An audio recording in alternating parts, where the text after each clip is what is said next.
There we go.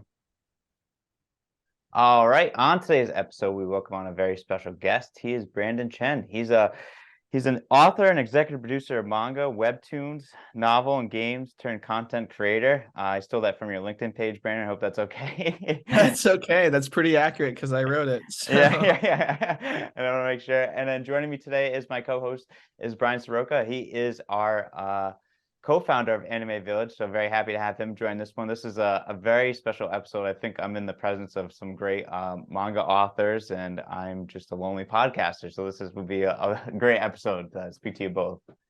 Great to be here. great to be here as well.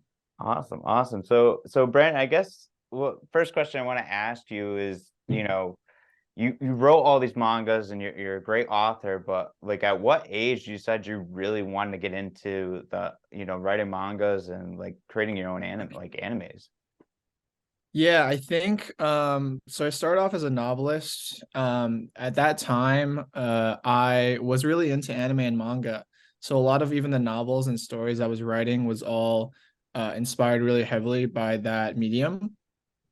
But when I was even younger than that, when I was like 10 or like 12, I was decided I was between between doing art and being a writer. So I was either going to go down the path of like becoming a manga artist, pretty much just like just drawing and making illustrations, or just being a sole writer. And I flipped a coin to make that decision when I was really young. And so I went all in on writing, and I didn't think it was possible for like just a writer to be able to break into the space by themselves. So I started off in the novel space, and then eventually it took going into Western comics and learning how traditional American comics make their stuff. And then I realized like, there's a lot of people who are writing that are making visual projects. So I actually only got into the actual manga space like when I was in my early 20s, so like 19, 20 ish. But I had been interested in kind of that realm of storytelling since I was like 14. Wow, Yeah. that's crazy. So is there like something that like when you like took like a step back, and maybe Bryan too, you can attest to this as well because you're also an author, but like when you write, like what's like been the biggest difficulty of like writing and trying to come up with an idea of something that maybe that's different or like that you're inspired off of? I never, speaking for myself, I mean, I never really had problems coming up with ideas. I mean, they come at me all the time. It's more or less figuring out which of those ideas is best, right? And even quantifying them as such is difficult because it's art, so you can't say it's good or bad, right? You have different opinions, you have different fans of different genres. So it's really just a matter of, as a fan myself, I started reading books when I was 6 years old, started with comic books, and then, I eventually discovered manga. And really it was, what do I think is really cool? What puts a smile on my face? So, that's really kind of like the birth of Adamanto, for example, where it was like, it contains pretty much everything that I love about pop culture, about movies, about manga, about comic books, and kind of mashing them all up into one narrative, right? So really it's not coming up with the ideas for me. It's figuring out which ones have the most legs and which ones are the most compelling and which ones I think readers will enjoy the most. Yeah, I would second that. Like I think ideas, it's hard to force an idea out. I think like those ideas just always come all the time. I actually have a document that's literally just like full and full. I'm sure you have the same thing, Bryan, just full of ideas that just like come at you randomly. You might be on a walk, you might be, having lunch with your family, you might be traveling, and it just something Oh just yeah. hits you.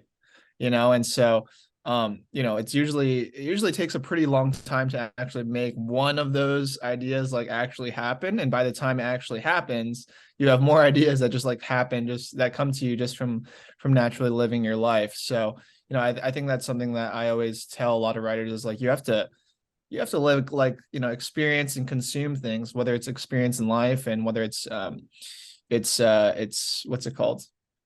Consuming other mediums of content just to like get these ideas that will just naturally come to you. And then it's just like Bryan said, finding which ones are either like the best for you to be writing at that moment. You know, maybe it's like, hey, this is really doing really well in the entertainment space right now, and my idea is a unique version or take on this. Sorry. Yeah. And yeah, that's usually how I choose which one is worth venturing out and doing. I would say because I'm also in a visual medium, sometimes I will tie certain ideas to the art style of a particular partner. So like if an artist is really, really good at doing sports shonen, if I'm looking through my list and it's like, wow, sports shonen and this guy could really do well, that's sometimes I'll match an idea Yeah. based on optimizing an artist's ability. Yeah, that was kind of the thinking for Adamanto too. Kevin Briones, who's the artist of that book, um, Shonen was definitely, yeah, this is his wheelhouse, right? He's done previous books. I've seen his style before, and it's, you know, action oriented, also historical.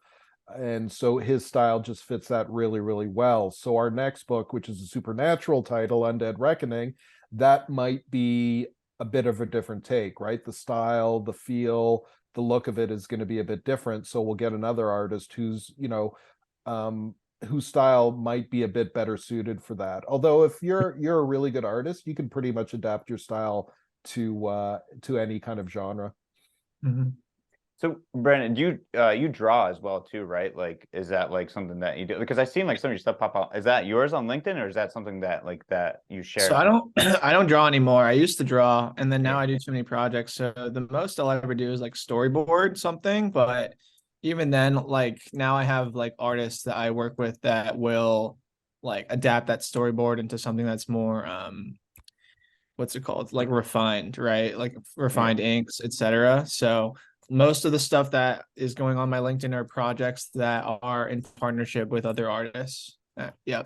Most of what I'm doing is at the producer or writer level.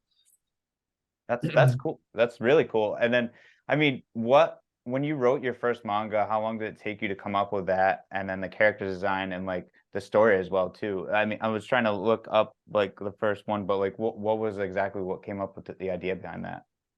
Oh man, so I had this idea. It was called like Somnia. I released it at one point with like an indie publisher. This is when I had no idea what I was doing. Yeah. And um and it was about, so I had always had an infatuation with dreams, and this concept was about like this character who, it's also very inspired by Bleach, which is one of my favorite manga of all time. And basically it's about this character who can capture dreams in like this lantern, kind of like the BFGs, like jumping around and like capturing dreams. But he doesn't have, and he has the ability to summon dreams, like resummon other people's dreams from the lantern and use them like in combat against like people's nightmares, which are manifesting as like these monsters. Um, and this is all very Bleach-esque, as you can tell. It's very, Yeah. very It's derivative. ringing Uh, familiar for sure. yeah, and so this character like can, you know, manifest. What I liked about it is like there's like this kind of RNG randomness to the main character's ability where he has no actual ability. It's kind of like he just like can summon something that's from someone else's like imagination, right? And that can be anything. Like it doesn't have to be like logically make sense in our world, right? Like I think one of the things he summoned was like this gun that like can reverse gravity, for example. It's like, how do you use that thing? He doesn't really know. He's learning it in the moment. And I think, yeah, I don't know. That was the first like kind of manga project that I started doing. That was like more of an experimental thing. But yeah, I think it was a lot of inspiration from other projects that helped make that like happen. But yeah. That's cool though. I think that's like a lot of people like great artists and stuff. You got to draw off of something that you're inspired by to like create something new. I mean, you have a God of War manga. I think I started called Ares, believe right? I believe Yeah, that's a novel. That's a that's a novel. novel. Yeah. Yeah, So yeah. Okay. that's a novel that came out. Yeah, I put that out when I was like 18, I think. So I was Holy, really young. wow. I was still a teenager. But but yeah, I put that out when I was a teenager. I'm hoping to adapt that to like a webtoon or manhwa one day. But yeah, right now that's a novel. That's Yeah.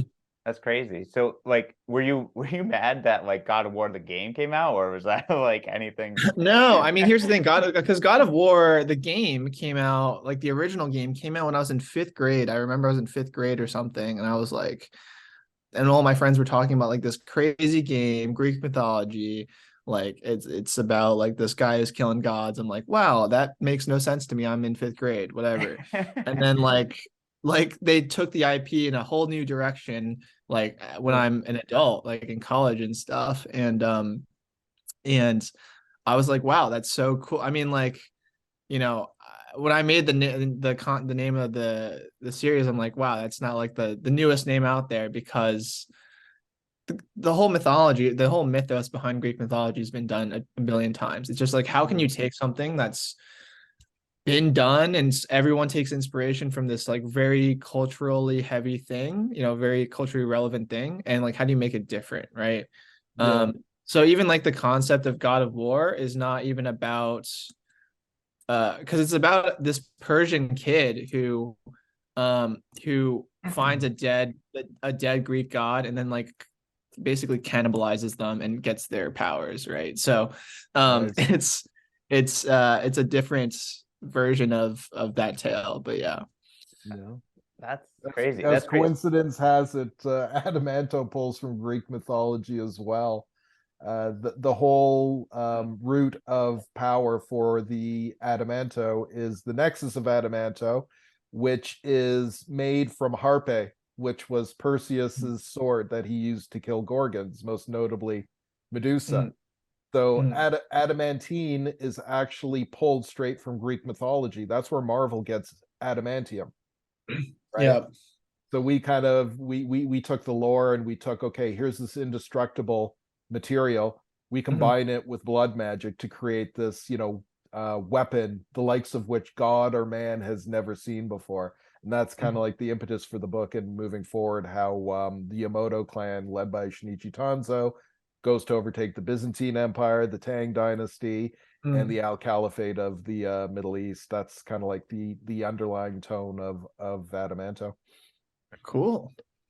So when Brandon, when you did all that, like all the research and everything on your novel for like like, and Brian too, I mean, you guys can probably talk about it, like with all the research about the gods and Ares and everything, and you mentioned the cannibalization, like how long did it take you to do that research to kind of get the Greek mythology out there and like try to figure out put your own twist on it as well too?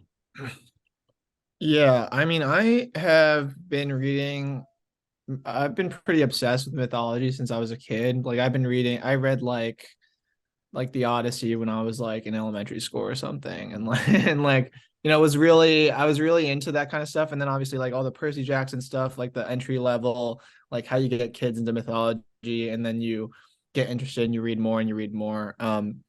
So actually a lot of this stuff that was about Greek myth, like I had already like read before. I'd read most of the mythos before, but there's actually, I think his name is Stephen Fry. I would recommend. He has this book on the mythology of I believe most of the Greek myths out there. So he's got a story about all the Greek gods and their myths, so like most of the Olympians, etc. And then he Yeah. has a separate book that covers all the Greek myths about the heroes, like humans and demigods, etc., which is a lot of different tales. Um, so books like that just like really helped because I liked reading them to begin with. And then, it's like, wow, I have all these ideas of myths that have already existed. They're like technically like IP, but they're not owned by anyone because this happened like way before anyone cared about that kind of stuff. So, Yeah. you can do whatever you want and you can just twist it.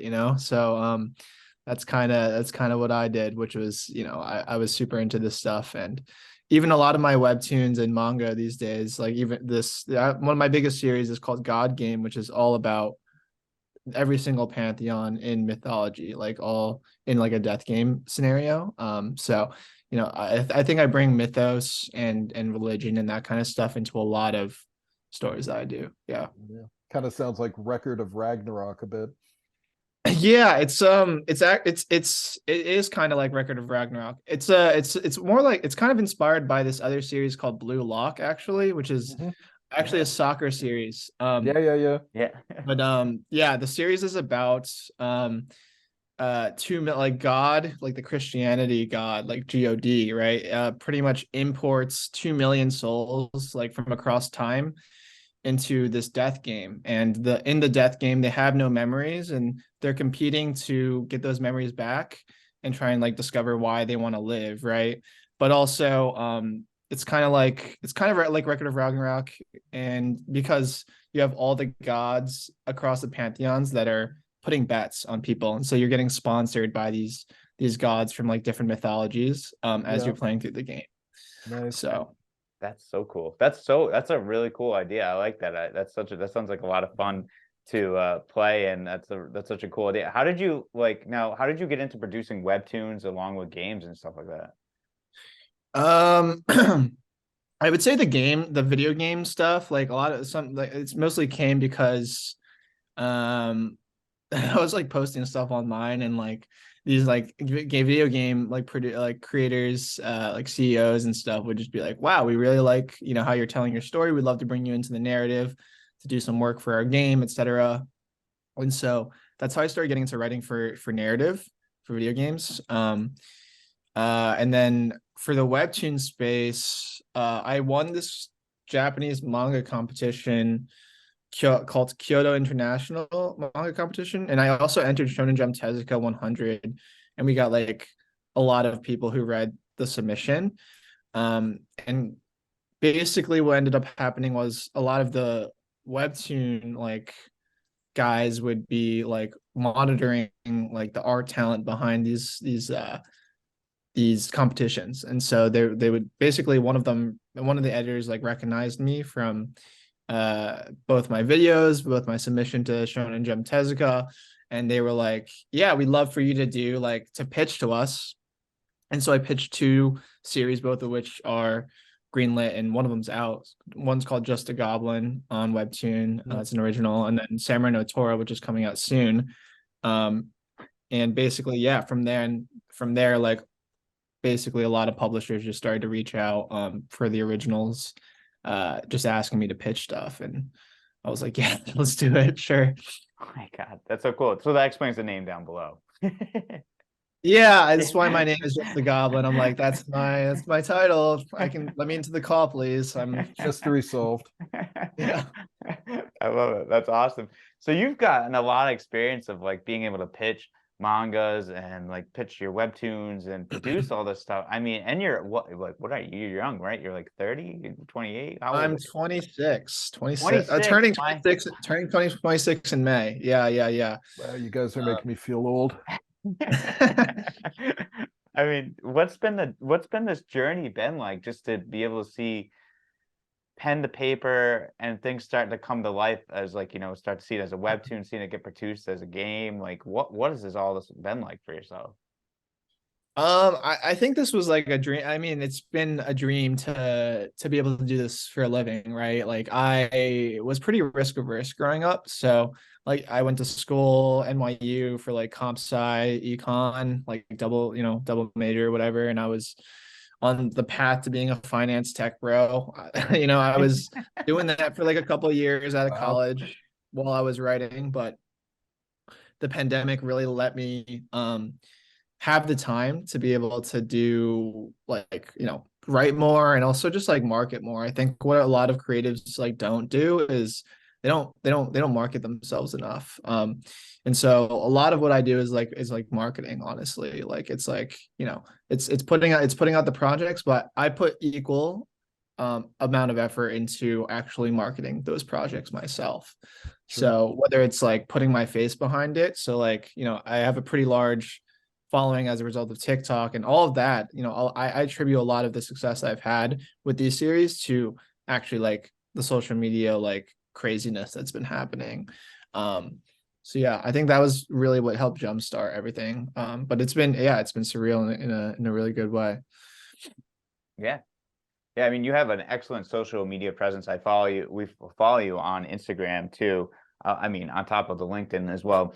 But your social media presence, you're always making you're always talking about topics of anime, You know, the new animes that are coming out, whether it be, you know, like I just saw one that you just posted about Demon Slayer too, that just came out. Yeah.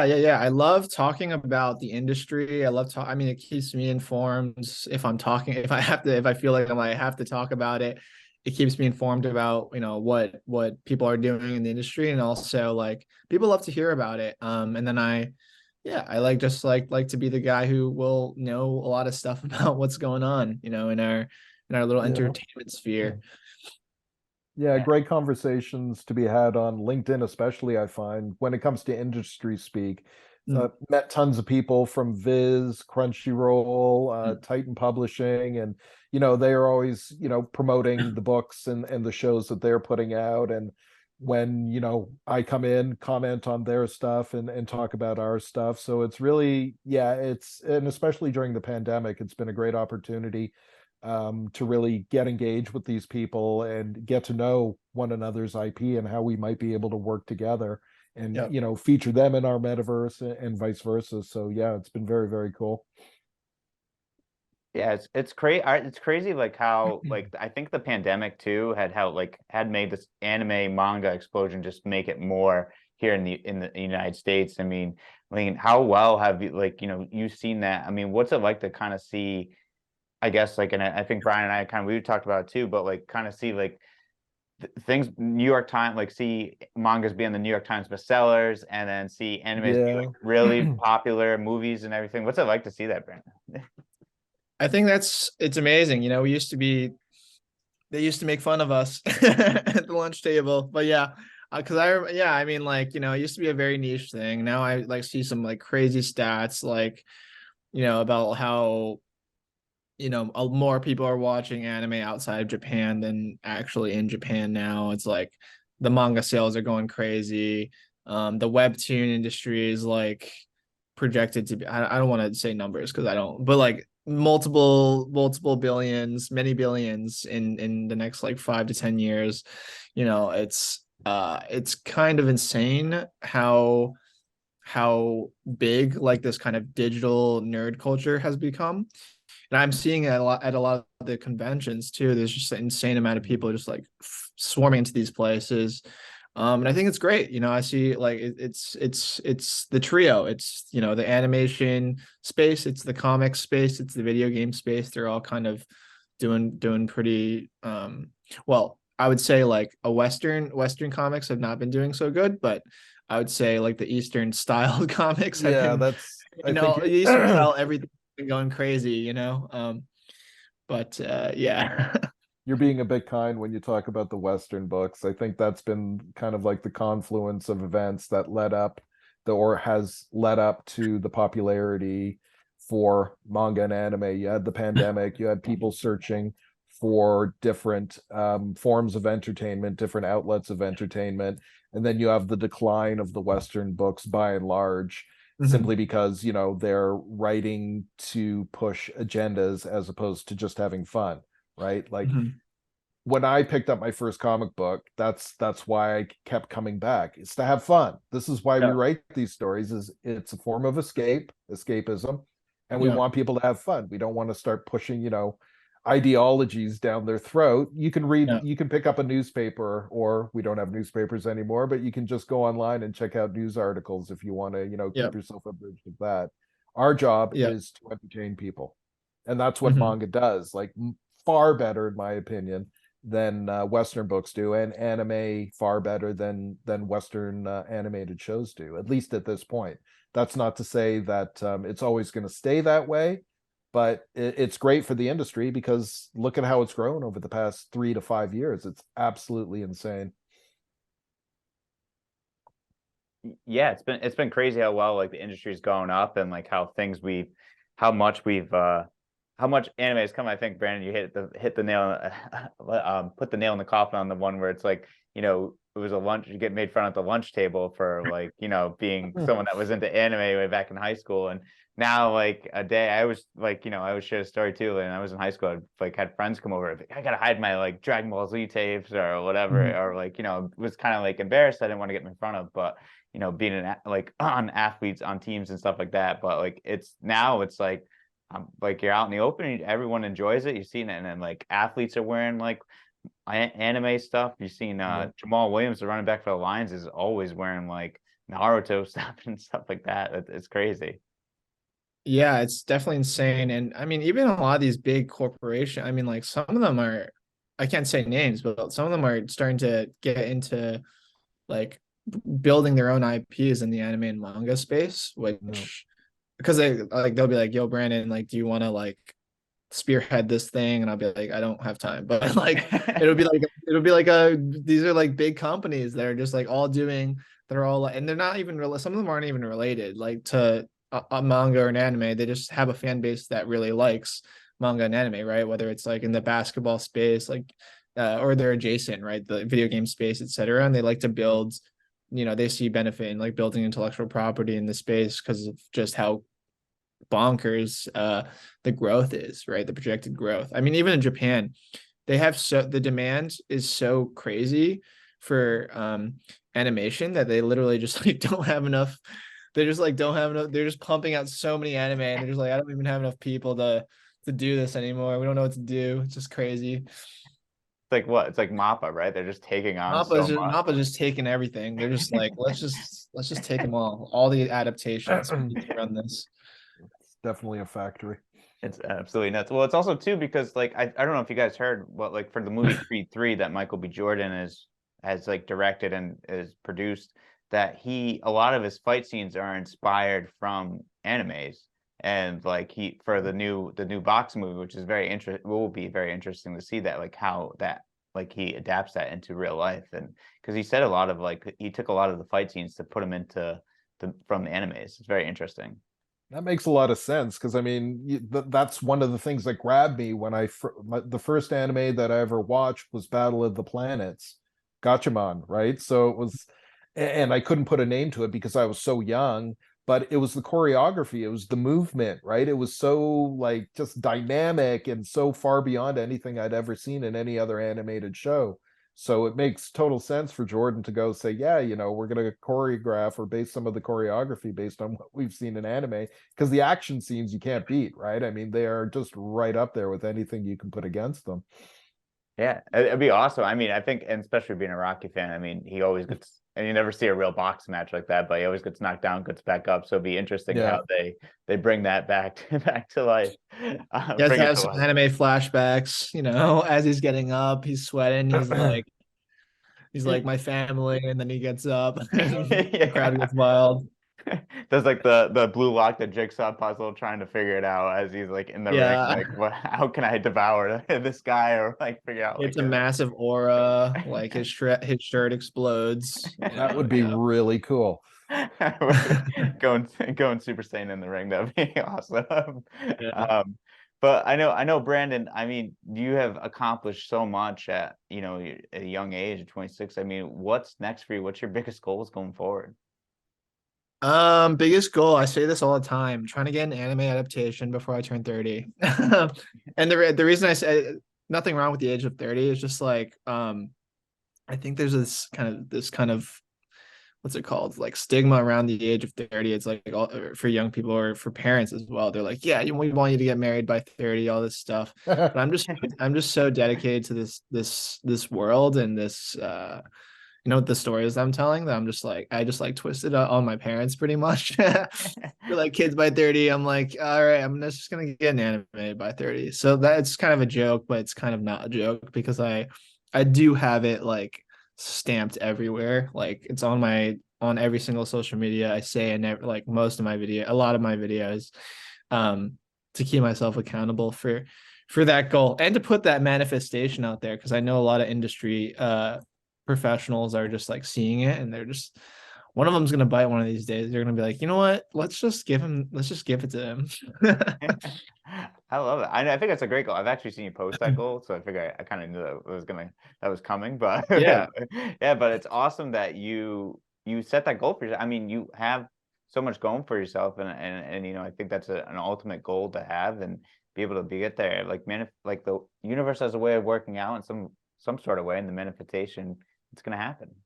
I know. I think I do think that if you just ask for what you want, Like if you put it out there, like there's some, if you work hard enough, there's some likeliness that it'll happen. And ultimately all I can do is like, it's part of its luck, right? It's like the right people seeing it and the right people like seeing, and your story's Yeah. doing well and all that stuff. And the stars really do have to align. But for me, it's like just being as ready as I can be for when that luck strikes. That's all I can really do. So Got to stay ready to not. Well, I forgot the saying, but it's like got to stay ready for not being ready. I think that's what it is, or something like this. One of my old maybe basketball coaches used to say that to me all the time, or something like that. But that I sounds mean, right. yeah, right. And then Brian, how about like yourself? I mean, for us in Anime Village, I mean, like our biggest goal is going forward. Yeah, really. I mean, that's natural progression for IP today, right? It's kind of like you introduce it in some way, shape, or form. So in our case, it's via the manga through Adamanto and some of the other titles that we have planned to launch. And the end game is always to create an anime from that property. Though realizing, what an involved, time-consuming, expensive process developing a show is, you've got to forecast that out in the future, right? But the plan beforehand is building the brand, getting people familiar with the characters, getting them familiar with the lore. That's why we take an integrated approach to how we introduce our narratives, right? Through the manga, through the metaverse, through the NFTs, and all these other products and services that we're offering. And then, wait, 18 months down the road, 2 years down the road, where you've got a foothold and people know who your characters are and are familiar with those worlds. And then you can start conversations with companies about, yeah, we've got the social following, we've got X amount of people reading these books. So now you move on to that next level. But, I think Brandon put it where it's like the stars have to be in alignment as well. There's tons of great properties out there that never see the light of day for whatever reason. So, you've got to be diligent, you've got to work hard, you've got to get all these things going for you. But at the same time, it all comes down to the final product, right? Do you have a good book? Do you have a character that people really can identify with? And that's the thing that excuse me, I really love about manga is the characterization, right? We've had this discussion before, you and I, Jeff, where it's what's the difference between manga and Western books? I've always said that manga tends to focus more on the character and does a much better job of establishing an emotional connection between reader and character, whereas Western books tend to focus more on the plot. So every scene is supposed to move that plot forward. Whereas in a manga, you can have one chapter that's dedicated to a fight or just dedicated to a conversation. You'll never find that in Western books, and that's one of the things that draws me towards it. Yeah, actually, if you've read this book by Hirohiko Araki, who did JoJo's Bizarre Adventure, it's called Manga in Theory and Practice, and he even Mhm. says in there that the most important part of any manga is the characters. So I Yeah. agree, and I just agree with everything you said. But yeah, that's something that everyone should also be Yeah. reading. And it also this explains the decline of Western book sales, because you have all these characters that some have been around for close to 90 years now, and you've established their traits and their dispositions, and then all of a sudden you turn them on their heads. Mhm. Readers don't appreciate that, right? Fans get upset when you do stuff like that. You can Yep. always put variations or put your own unique spin on it, just like we were discussing with mythology. Your take on Greek mythology is a lot different from what we've done, but you've got to stay true to the core canon. If you Mhm. kind of like stray from there, then you run into a bit of a problem. Yep. Right, right. And then Brian, I guess to add on to it, I mean, do you want to explain to Brandon what we have going here at Anime Village, and maybe Brandon, you can give us your thoughts on what we're doing here as well too. Yeah, like I alluded to before, we're taking an integrated approach to how we're developing our IP and offering it to fans. So what we've done is we are creating a social metaverse for anime, manga, and gaming fans, where we kind of that's different unto itself, but where we really kind of distinguish ourselves from other platforms is that our metaverse is story driven. So we're creating 4 different metaverses essentially that are dedicated to 4 distinct genres. We have action, adventure, supernatural, and slice of life. Each of these is going to have a manga attached to it. So as I mentioned, Adamanto, which chapter 1 is already available. Then that is going to be attached to our action village, virtual village, which is called Fury Falls. And then we wash and repeat with Adventure, which is Legends Gate. The manga attached to that is Cro-Magnum.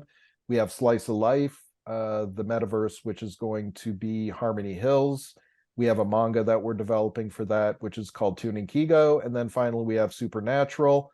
The metaverse is Mystic Valley, and the manga attached to that is Undead Reckoning. So the characters that are involved, the plot lines are going to be thrust into the metaverse, and then we're going to have avatars that are based on the main characters. We're going to have non-playable characters that are based on those characters that are introduced in those manga. So you can see how we're kind of weaving back and forth. NFT series are also going to be based on these original characters, and we're developing RPGs that are also based on the plot lines that we introduced in the manga. So you can see how this all kind of comes together, and the impetus for this is really, Gary, my partner, and myself are fans, right? We've been reading and watching for longer than I care to admit.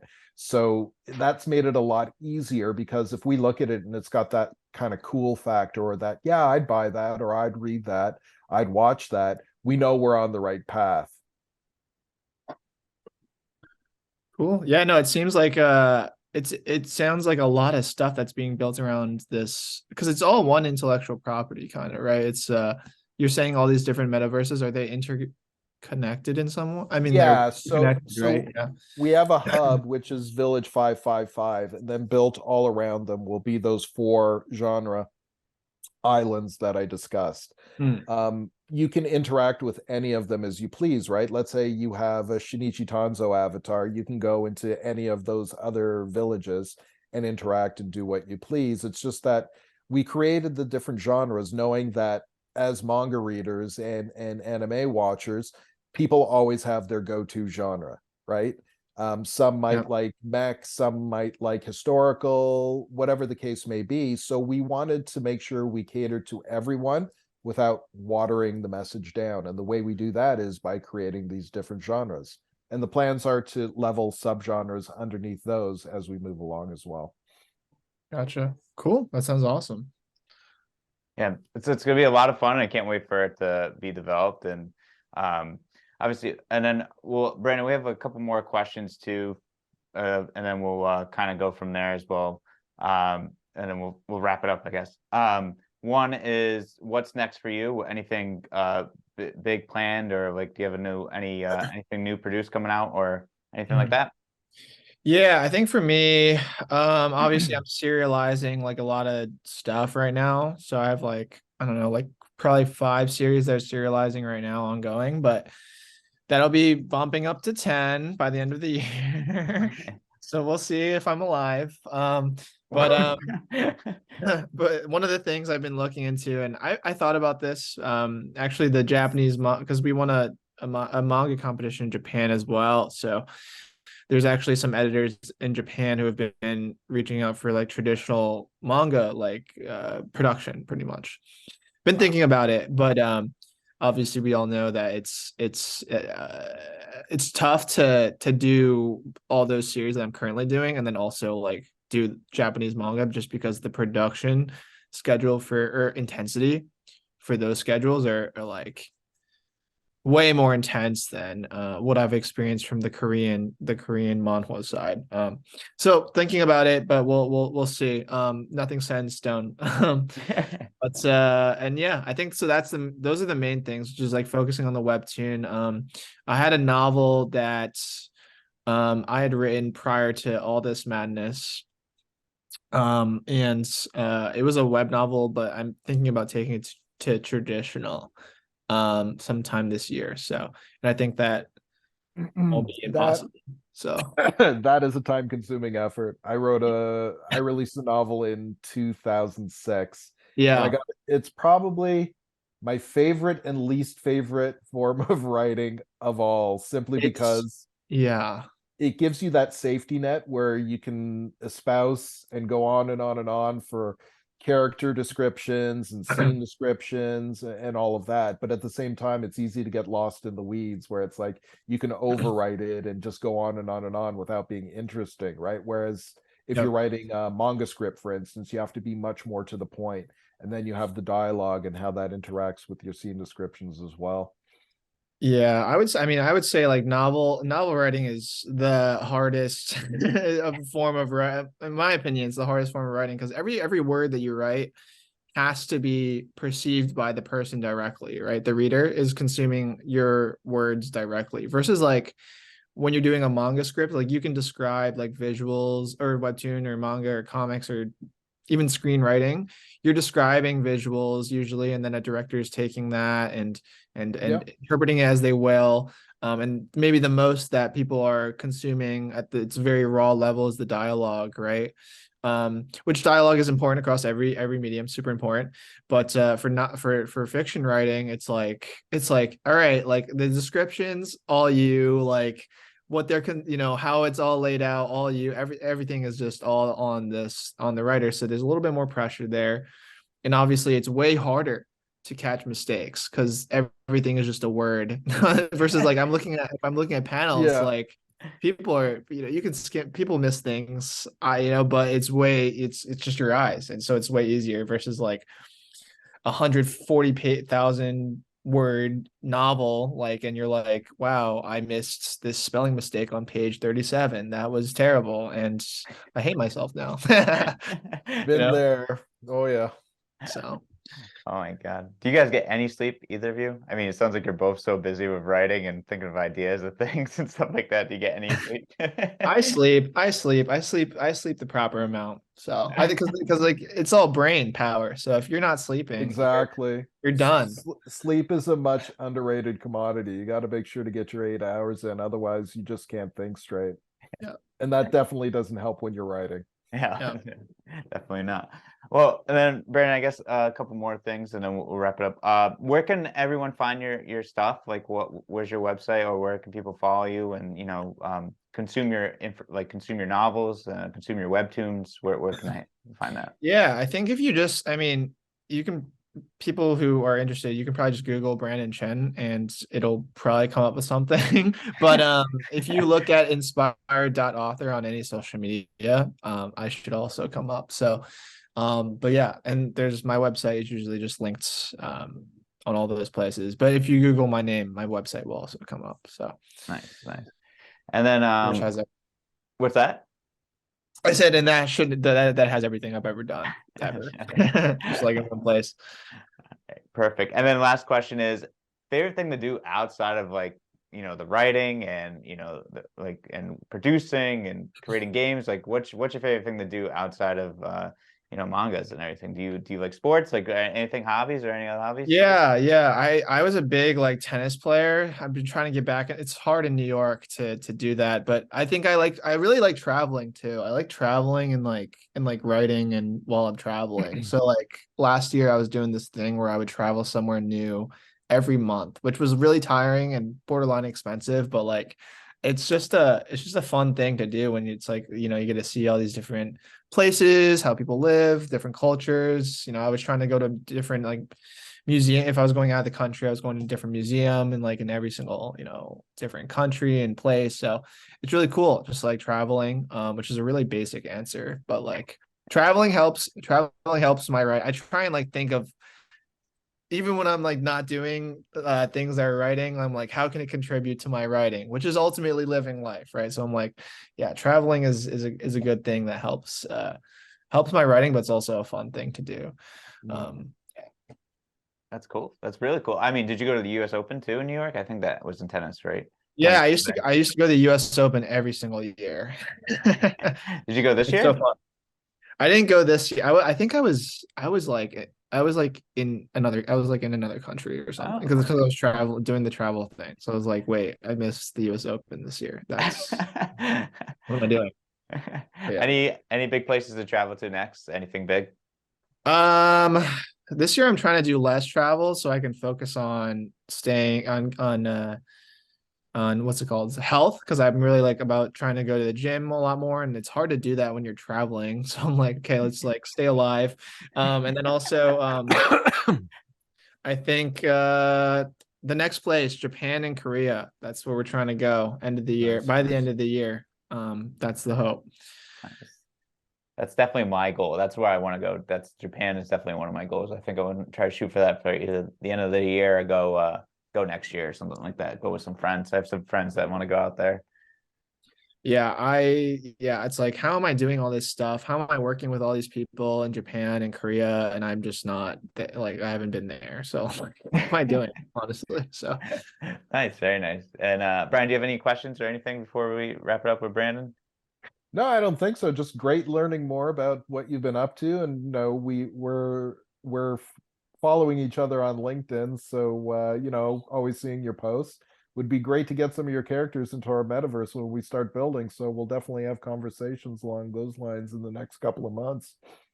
sounds good. Sounds good. Pleasure to meet you guys as well. Yeah, very nice to meet you. Thank you so much.